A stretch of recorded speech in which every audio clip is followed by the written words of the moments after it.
Okay, so I think we can start. Okay, great. Okay, do you want me to start, Anna? Yes, please. Okay. Welcome, everybody. We're really pleased to see you in our Convergence session this afternoon. We also hope that other people will join in throughout the session if they want to. We thought it'd be really nice if we started off by introducing ourselves, and it's great to see that Ian's joined us and that Grant in particular. We really want to thank you because it's 1 o'clock in the morning in Australia, and we're really impressed with your dedication that you're here, so thank you. Okay, I think it would be really helpful then if we kick off with who we all are. My name is Sarah Uni, and in the daytime I am a university lecturer and I teach on an education studies degree, and I'm also the program leader for a master's course in education practice where I work with serving teachers in the evenings. And this teaching is very traditional and face-to-face, so I'm really delighted to be in this MOOC so that I can learn how to make the face-to-face teaching more online and blended, and to get the students to interact more out of the sessions. So that's me. Anna, do you want to introduce yourself? Okay. So I'm Anna, and I'm one of the facilitators. Normally, well, day-to-day job is teaching languages and teaching study skills in particular at the University of Glasgow. But I also help my colleagues and students to use technology in the teaching of learning. And I also train teachers, language teachers, how to become successful, hopefully, online tutors. And yeah, so that's why I'm here on the MOOC, hoping to help others and also learn a few things myself. Okay? Thanks, Thank you. Anna. Gemma? Hello, everybody. I'm Gemma. I work at the Open University of Catalonia, and in this project of Handsome Project, I'm offering general support to the MOOC, and I'm also a facilitator in the Catalan group. And today I'm here because I want to give you some help with some aspects of the technologies you are using in the MOOC. So nice to meet you. Great, thanks, Gemma. Grant, are you back? You're back on now. Yes, Great. I had a technical difficulty at this end, but I fixed that now, so we're back in action. Great. Well, welcome. Please tell us about yourself. Just me personally. Yes, I live in Australia. I'm engaged in the MOOC from Australia. I'm a high school teacher. I teach mostly 17, 18-year-old students in graphic design and maths and computer science. So that's a lot of expertise you're bringing to the group, Grant. We're really, really impressed. Thank you. I was very impressed with the group, by the way, actually. Great. Thanks, Grant. Ian, are you there?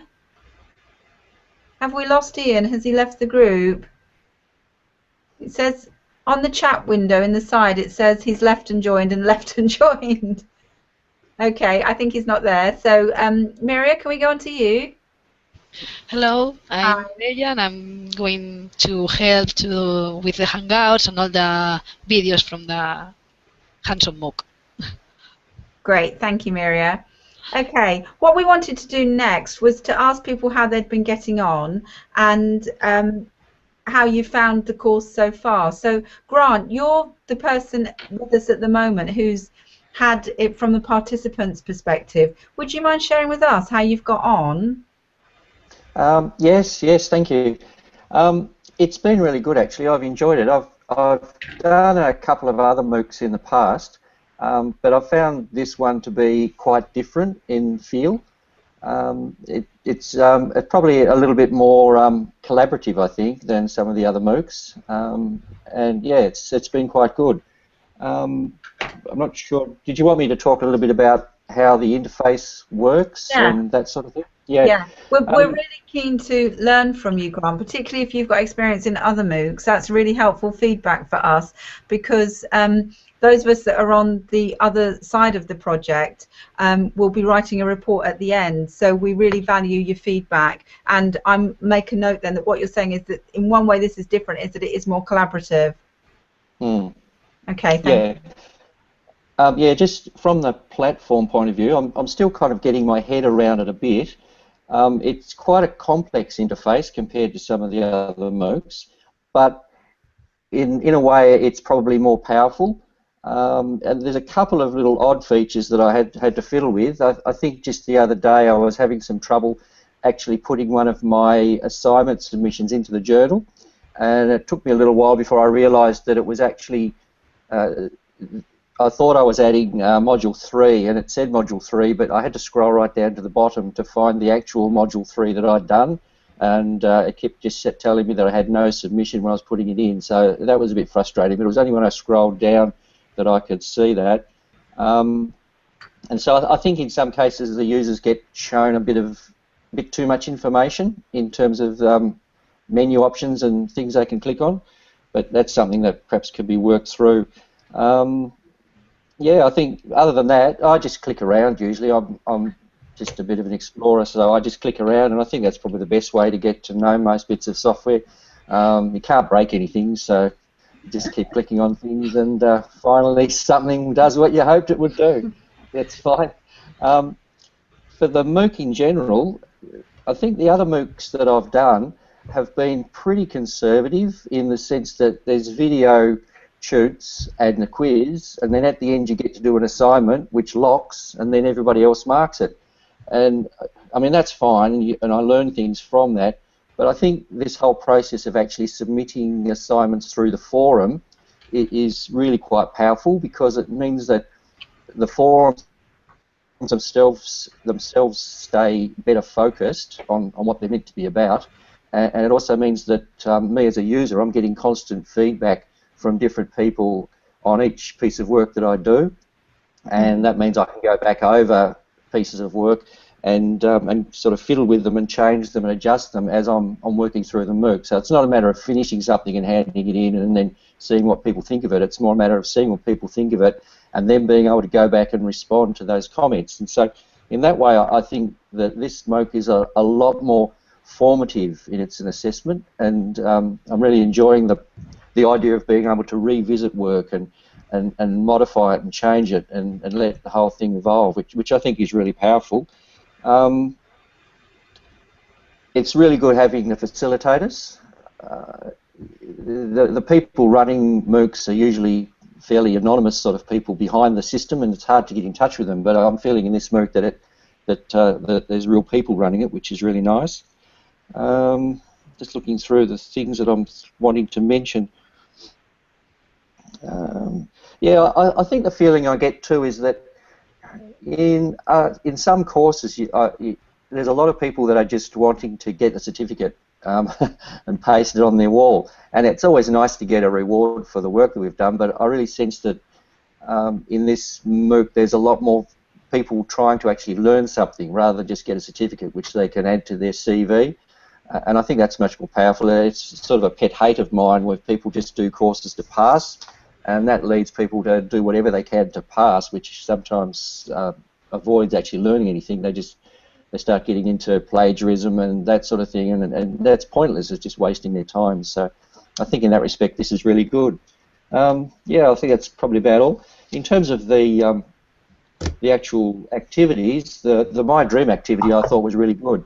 And I had a lot of fun doing that, but I think it probably helps if people come to the MOOC with something in mind that they want to do.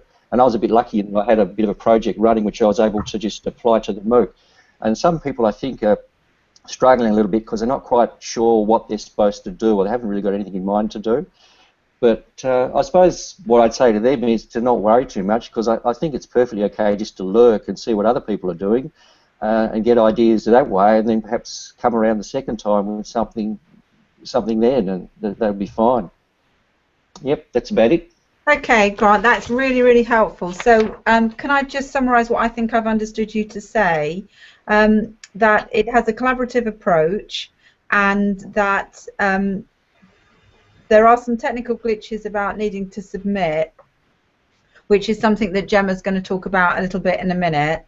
And we did talk about whether or not we might need to do another little video to help participants with that. Particularly, Grant, if you're very experienced in MOOCs and lots of online platforms, if you're finding that hard, then that makes me wonder if other people are as well, because other people won't have your level of expertise that are coming to this. And this might also help explain for us how come we've got 354 dreams, but only 14 are able to be seen. So that's something for us to think about. And what I also hear you saying is that this isn't just about instrumental learning for the sake of it to get the badge at the end. What you sense is that there's some perhaps deeper learning going on in this one. Yes, yes, definitely. Yep. Great. Okay, thanks for that. Anna, is there anything you want to say? Oh, I really enjoyed listening to Grant, and it's really good to hear how the course is kind of going from the participants' perspective. And what you said, Grant, about the course being more of a journey, more of a process where you keep refining your ideas, working on them, not necessarily kind of being obsessed with building a polished product, but more enjoying the process. That really resonates with me, and I really like your approach to technology, just clicking, because it's pretty much similar to mine, even though I'm not, I don't have background in computer sciences, and but yeah, it's clicking around, exploring, not letting yourself get too frustrated. I always find that sometimes it's good to take a step back, make yourself a cup of tea, and start again, start clicking around. And yeah, as you say, I mean, you can't break it, but you can learn something, and it seems like that's your experience. So yeah, it's really good. It's really good to hear about that. And what else? I'm just looking at the notes I've taken while you were speaking.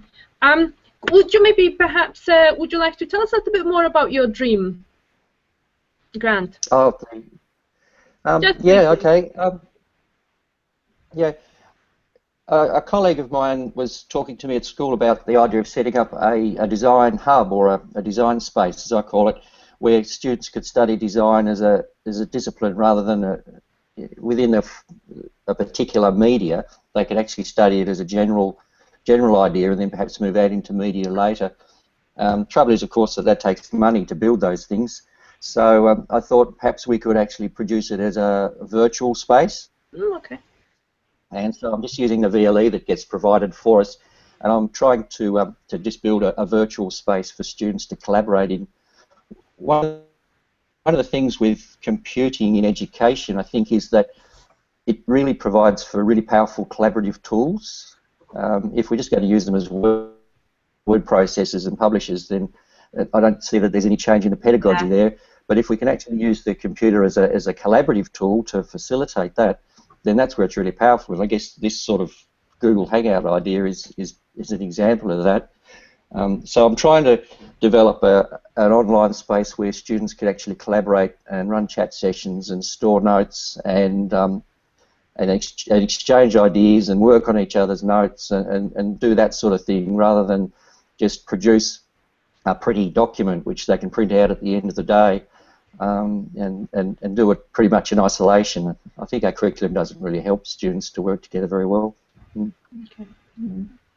Grant, have you had a chance to look at other people's dreams and comment?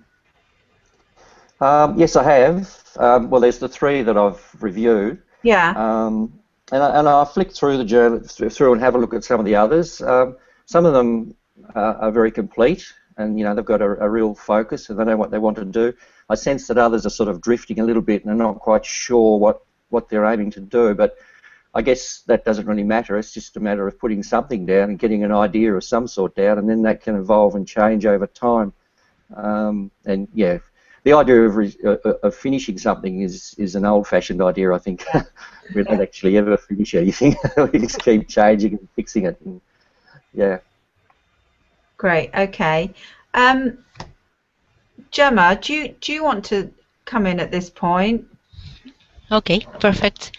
So what I wanted to show you is just how to send the peer mentoring activity, because as Sarah says, you have a lot of dreams published in the ILDE, but there are just few that are published in the Canvas. So you cannot do the reviewing of the peer mentoring. So I'm going to share the screen to explain how to do that. So let's go. So now you can see my screen. This is the Canvas. I think this is familiar for you. So in activity 3, there's an activity that says Dream Bazaar. This is an activity based in a discussion that encourage you to publish the link to your dream for others to see it and to comment it. And also in activity 4, we are asking you again to publish your the link of your dream. But this time is not a discussion area, but is a peer mentoring activity. That means that when you click on this activity, you find that there are the different activities in different language.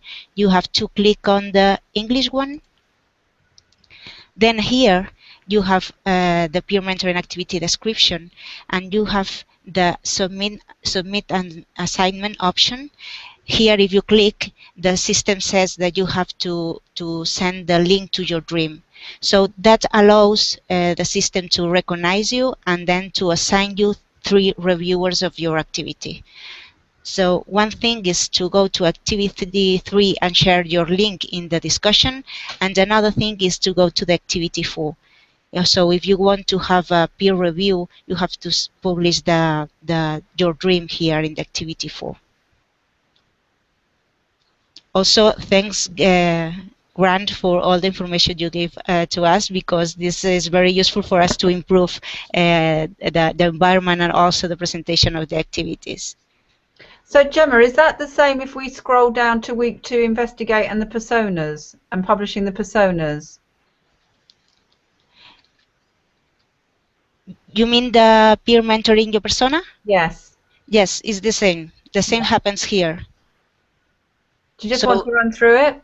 Yes, it's because every week you have a peer mentoring activity that works the same. You click here, then you access a general description of what peer mentoring is, then you select your language, and then you have the option to submit the persona, and then you receive the reviewer. Great. Thank you for that, Gemma. That's really helpful. Okay. Maria, is there anything you want to add? Maybe she can't hear me. Anna, is there anything you would like to say? All right. Sorry, I missed the I missed the Anna bit. Well, the only thing that comes to my mind is again, I've got a question for Grant. And his impressions of the peer mentoring activity, and what I mean, you've talked a little bit about it, but I remember last week we were talking about the diversity and people being from so many backgrounds and so many contexts, and there was a question from the audience asking about the kind of benefits of such a diverse group of participants, and obviously. And we were talking about whether that's whether that can be a problem or whether that's something positive. So, for example, Grant, having reviewed a couple of dreams, and also having your dream reviewed by people from other backgrounds. I mean, have you found this activity useful? Have you found it kind of beneficial in a sense that maybe it widened your perspective, or maybe it made you think about something else? Or what are your impressions of the peer mentoring, the benefits of the peer mentoring activity? Yeah, I think it's good.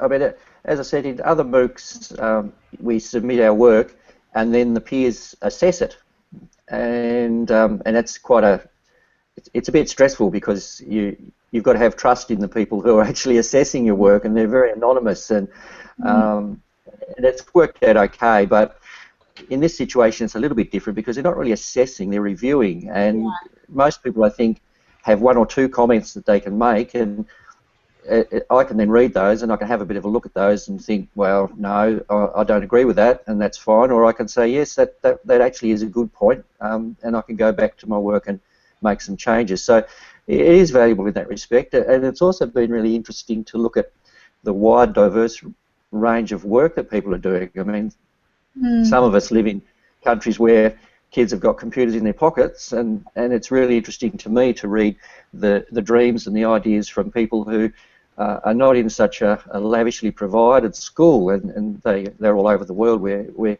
having a computer is a real luxury for them, and their dreams are a lot different, and I think it's really valuable for us to be aware of that, and that's one of the powerful things that happens in these MOOCs where people are communicating across boundaries like that. We get a real feel for what's happening around the world and makes us appreciate what we have got, and perhaps also people with less resources learn to use those resources a lot more effectively, and there's some lessons that we can learn there as well. Grant, can I ask a question? Is there anything we can do to help less experienced online users with the environment, do you think? Yeah, there are a few quirks. I mean, that thing that you just covered with submitting an assignment for peer assessment, that was one of the things that I struggled with initially too, because I'd done the dream and I submitted it and I got my little green tick, and it took me a little while to work out that I actually had to go to the next step and actually then transfer that across into the peer review module. And I guess in a way, my feeling is that Canvas is very modular in the way it's constructed, and sometimes you've got to actually do something and then go back up out of it and back down into another module to do something else. And whilst that structure is pretty, it's common to people that use computers a lot, perhaps people that are not used to these sort of environments might struggle with that a little bit. Usually what you need to do, I guess, is just to sit down with people and watch them use it and have a little bit of a look, just do a bit of a diagram of the menu structure and just see if there's ways that it could be simplified and adjusted a little bit. Because oftentimes when modules get patched into packages, then there needs to be a bit of thought and some adjustment done to actually embed that seamlessly and make people unaware of the fact that they've changed into a different module. I don't know, it's not something I'm really expert at in terms of designing these things, but yeah. But at the end of the day, providing the videos and having the support from people that they can ask about it is going to be the thing that's important. And people don't need to know every module. I'm not really using the journal very much. No. Because I don't work that way, but other people are using it extensively. So yeah, so I haven't really done much in the journaling module. Okay.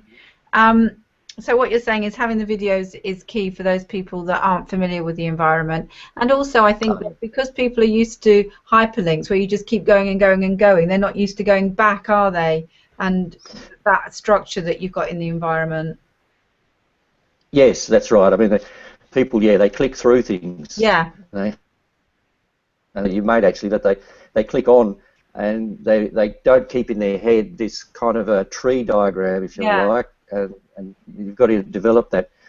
One of the things I've noticed with software is people always assume that they're talking to a computer, but we need to sort of realise that we're actually talking to a development team of people. Yeah. And once we get to think a little bit like the developers think, then we start to find our way around software a little bit more easily. And those of us who are sort of living in a Microsoft world, we tend to think like Microsoft people, and it always confuses me when I start using a Mac, for instance, because it's a different program, and I'm not used to that way of looking at things, so I find it difficult. Yeah. And I think Canvas is one of those things. We use the Fronter package where I am, and that's another. I think it's designed in Norway originally, and that confuses people in Australia a little bit too, because for the same sort of reason that it's a slightly different way of approaching things, and they put things in odd menus, and it doesn't make sense to us at first. Yeah. What I would say, Grant, is a couple of things. We have teachers in the UK that use Fronter, and these teachers tell me the same thing, that they don't find it intuitive, and they do struggle with that. Secondly, for us on the development team of this MOOC, I think what you've said about a visual diagram, perhaps, of a tree, or to just show the navigation routes, and perhaps just to have that in the corner of the screen all the time, might be really helpful for people as well. Is that something that you think might be helpful, Gemma?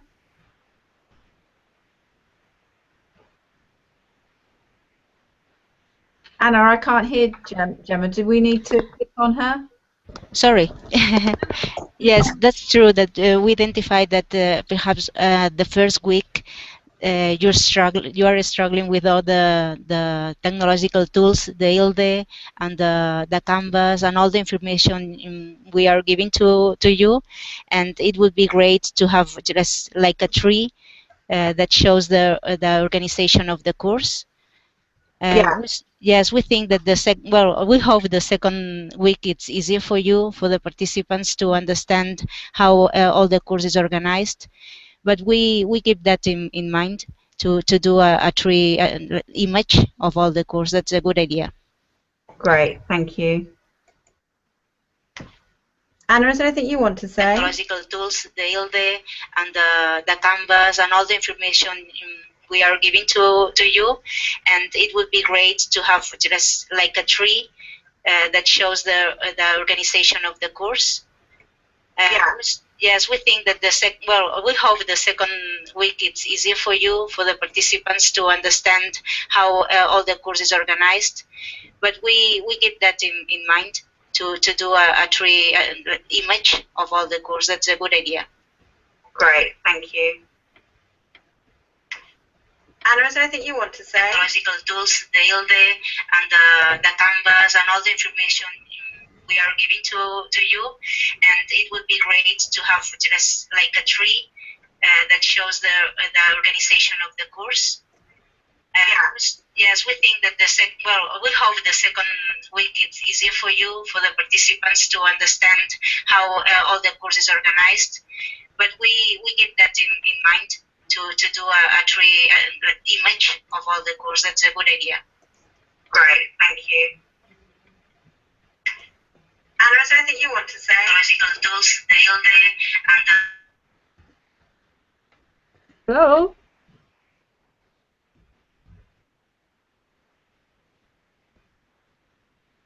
Hello? Can you hear me?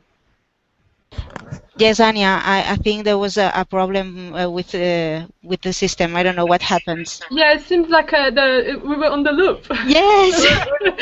I was she's saying something. I was hearing me again and again. Oh, goodness. But it seems like we are back. Yes. And I also there's a question from the audience from Uwe Richter.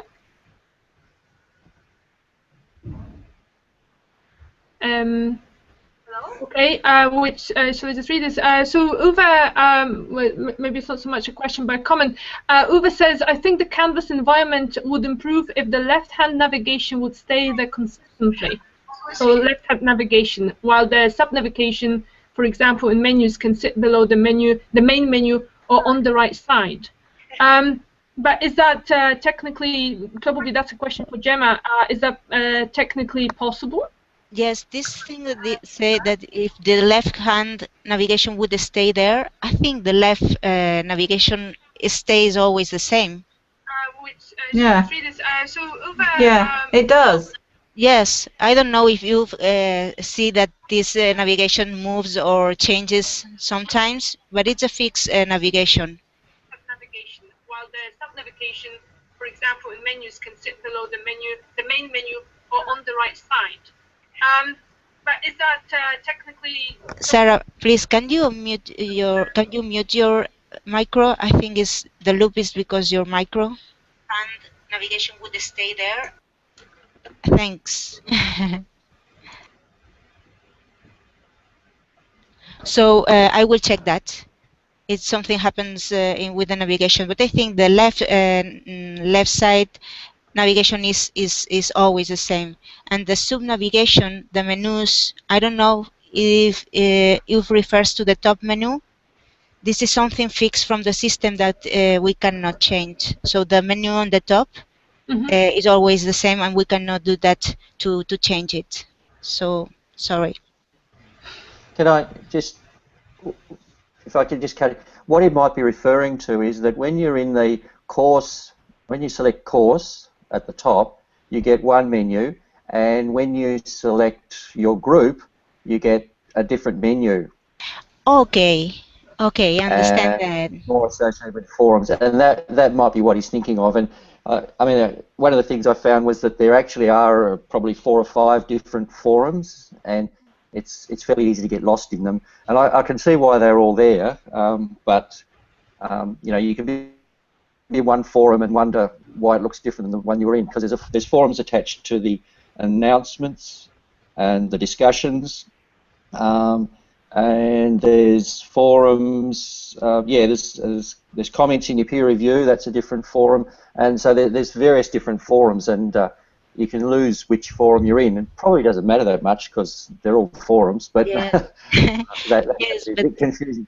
I'm not sure if there's a way of doing that better, though. That's why I'm a bit reluctant to make suggest it as a big problem. Thank you, Grant. Yes, I understand now. Yeah, you find a different menu if you go to the general course and if you go to the group one. And the menu of the group one, we cannot change this one. There is not an option to change it, this one. So that's why it's different. And we've been struggling with the Canvas because we wanted to do this course multi-language, and the system doesn't allow the multi-language easily. So that's why there are some things that it's difficult to do in the way that we would like to. And the menu is difficult to do the same in the group and in the course. But thank you for that. I think Uwe has posted some comments in the questions and answers panel trying to explain what he means. So he says, when you go into the modules, the top menu goes. The submenu is when you access the modules. So I don't know whether that helps with the answer or not. Well, I don't know. Okay. So what we wanted to do in the Canvas is to create or to establish a central navigation that is based on modules, because we find that to do the multilingual, it is the better way to organize the content. So if there's another option, perhaps there's another option, but we find the best one to establish a submenu that is the modules, and we establish like this to make easier the navigation. But perhaps it's not the best, but we try to do that. Okay, thank you. Right, we've got Ian back in the chat. Hello, Ian. Can you hear us? No, he's left again. It says on. Okay, so yeah, he's left. So it seems like you might have some technical difficulties. Yeah. Grant, can I ask another question, if that's okay, and you don't mind? No, I'm fine. Great. Grant, how have you got on with the personas? Have you had a chance to do that activity and to look at other people's personas yet? I've done my persona, and I've had a bit of a look through the others in the forum. Yeah, so yes, I have. I'm just waiting to put it through to peer review. I wanted to do it the other day, but that won't let me until the 7th. Yes, I'm the same as well. I've done mine, and I need to publish mine too. Yeah, I'm looking forward to reading those. So again, Gemma, I'm wondering if it would be good then just to do another little video just showing people how to do that, like we've already talked about in today's session, because I think that would be really helpful. Sorry, Sarah, video what? I couldn't understand. What you've already done today to show people how to publish their personas for the peer review activity. Okay, okay. You've already discussed it with us, but I think it's just that we need to make sure that's clear for the participants. Okay, so I share my screen again? No, I think it's fine for all of us that are in the Convergence session. And okay, okay, great. I understand now. it's for us that are working in it to make sure that we can help the participants understand that process. Okay, okay, perfect. I will do that. Good. The other thing that Anna and I were talking about was trying to get, like you said, we've got 354 people that are in the IDLE community and environment, but only 14 that are in the Canvas environment. And we're thinking, well, in order to progress on, we need to bring more of them with us, don't we, really, so that we can go on to the future activities. So if anyone's got any ideas on how we can help people come forward, that would be really good. Because what we're worried about is that people might kind of fall at the first hurdle. Mm. So if anyone's got any ideas, then please chip in now or chip in the forums. It would be much appreciated. Yes, I think that it will very helpful to show also how to add comments to the ILDE, just to motivate people to keep going working in the ILDE, and also insist that they work in this tool ILDE. But for others to see what they are doing in ILDE, they need to share the link to the ILDE activities in the discussions and also in the peer mentoring activities. So I think it's important participants to know that they are working in a ILDE, so they are going to work during these 5 weeks in the ILDE to develop their activity, ICT activity. But if they want to share all the project with the participants, they have to share the links in the Canvas. Yeah. Yeah, and it's about toggling between the ILDE environment and the Canvas environment, isn't it? Yeah. Yes, as they are very different tools. Yeah. They are not connected, so they have to open one and the other, and then try to copy all what they are doing in the ILDE. Well, the links to the ILDE. Yeah. Yeah. Absolutely. Yeah. Okay. Is there anything else that anybody would like to add at this stage? I'm aware that we're quite a small group today. There's not many of us here today. I hope there'll be more people next week. Again, does anyone have any ideas on how we? I mean, I'm so impressed with Grant. It's probably nearer 2 o'clock in the morning now, and here he is with us, which is fantastic. But it would be great if we could have more of us as well. Gemma, do we know about the other language groups? If there's more participants from there? Well, there are groups that are smaller than the English one. And well, we have a lot different things in each language group. So in the Catalan, we are few participants, but they are quite active in the discussions and in ILDE. So, but in Greek, for example, they are very active. Well, it depends. It's a lot of diversity in each of the groups. Yes. So, sorry about my phone. Yeah. Yeah. I'm going to mute my microphone a minute. Hello, you've reached.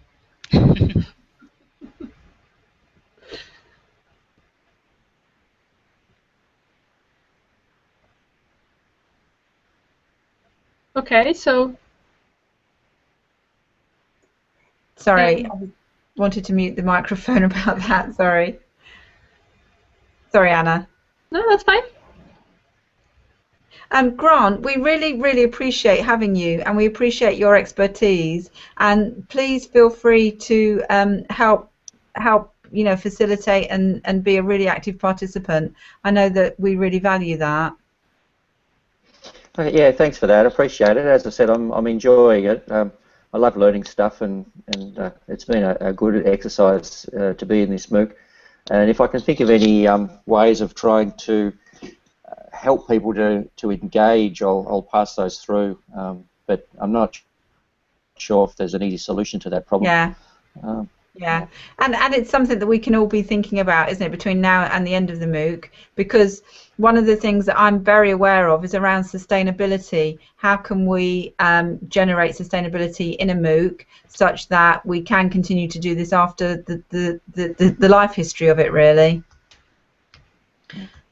So what we've been thinking about is, do you think that teachers or participants would be interested in accreditation? Which I know is kind of slightly different to what you said, Grant, because you said what you liked about this one was it wasn't just working through and getting the badge for the sake of it, but was actually trying to engage people in deeper reflection, really.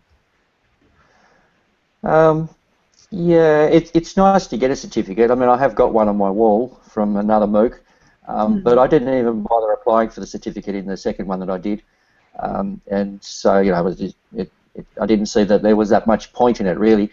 I guess I'm in a slightly different situation, though, in that I'm obviously at the end of my career where CVs don't matter very much to me anymore, and if I was a young teacher, then I might approach it a little more differently.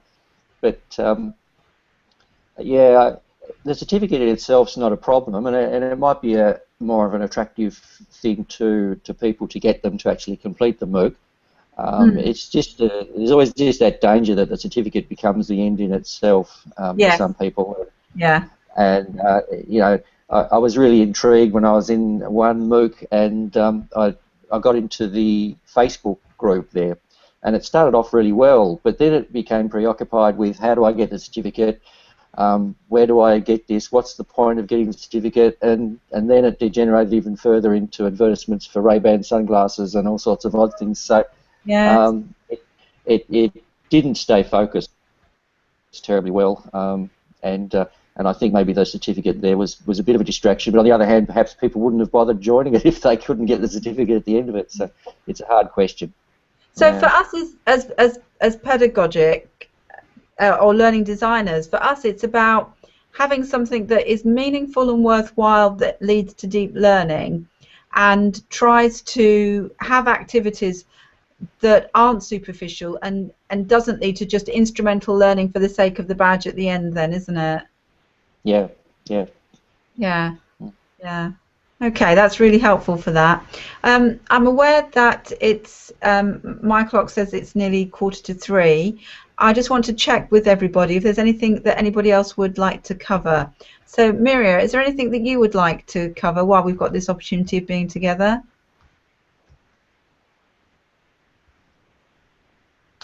Sorry? Is there anything that you would like to talk about while we're together? I can understand you. I was reading a document right now, sorry. Okay, don't worry. Gemma, for you? Just only to say that if participants have any doubt about anything in the Canvas or ILDER or something referred to the activities, they can use the technological support discussions in Canvas, and we will try to answer as soon as possible. Can I just say, I think you're fantastic on the technical team. You always get back to people very quickly, and you're very helpful. And I find that really, really supportive, because it means I know that if I'm clicking away and I can't find something, I know that I'll just ask you, and you say, look, just do this, and it's great. So thank you. Yeah. Thank you. Anna, is there anything you'd like to add? Well, I just wanted to... There's a question from Teresa. Is there any way to be sure that our project Dream is being peer mentored? And perhaps, well, in answer to this question, I think the little video Gemma is going to produce, and which we're going to make available on the forum, that will help Teresa, and not only you, but other participants with those well, problems of publishing publishing the activity and submitting into the peer review. And hopefully this will also attract people's attention to the fact that once they publish the work is going to be reviewed, and that means they have people's work allocated to them for peer review as well. So it's a great opportunity to learn from each other and for each other. I really like that little quote, Sarah, you included in one of your posts at the very beginning. In terms of whether you can be sure, I think there are little icons next to the reviews. So if you have a green tick, correct me if I'm wrong, that means it has been, the reviews have been done. And if there is I don't remember, there's a yellow icon, Gemma is. I'm looking at Gemma to see whether she's nodding her head or not. There's a yellow icon, and that means that's in the process of being reviewed. Yes, is that correct? Yes, is that correct? So if they send the activity, they will receive others' activities to be reviewed. So once they have reviewed the others, they have the green tick that you said. So that's a way to know that they have the peer mentoring activity completed. And maybe another question related to that. And is there any notification being sent to the participants when this happens, or they just need to keep checking their the submission status, Gemma? They receive a message in their email. Okay. Informing that they have activities to be reviewed. Okay, so it might be a matter of also looking out for those messages, because they might land, for example, in the spam folder or something. So yes, just being alert and when looking at your emails. Other than that, well, I really hope that there will be more submissions, more assignments submitted to peer review, because I think that's a great opportunity and a particular strength of this course, and it helps you engage with others and share experience, and what Grant was saying earlier about the collaboration. I think, yeah, that's the strength of the course and of learning. So. Great, thank you for Anna. Grant, is there anything else you'd like to say before we finish the call today? No, I'm finished. I've probably said enough. No, we really value your feedback, and it's been really helpful. So thank you for that. Thank you everyone for coming today, and let's just keep going and talking to one another and doing what you've said, which is the real value is just to collaborate, isn't it, and to reflect on our ideas and to work together. Thank you. Thanks everybody. Thank you. Bye. Bye. Thank you very much. Bye. Bye. Bye.